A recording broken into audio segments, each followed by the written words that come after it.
The Government of India has launched the Post-Matric Scholarship for OBC students in Tripura for 2024-25, providing financial support for higher education.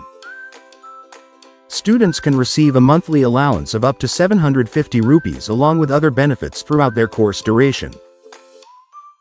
Eligibility criteria include being an Indian citizen, belonging to the OBC community, and having an annual family income not exceeding 1 rupee, 50,000.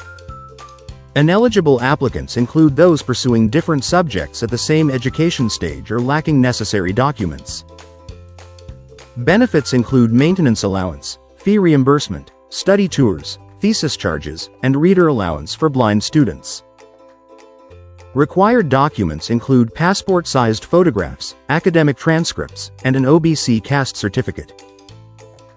To apply, click Apply Now, register or log in. Complete the one-time registration, fill the application form, and upload documents. This scholarship is a great opportunity to reduce financial stress for eligible OBC students in Tripura, paving the way for a brighter future.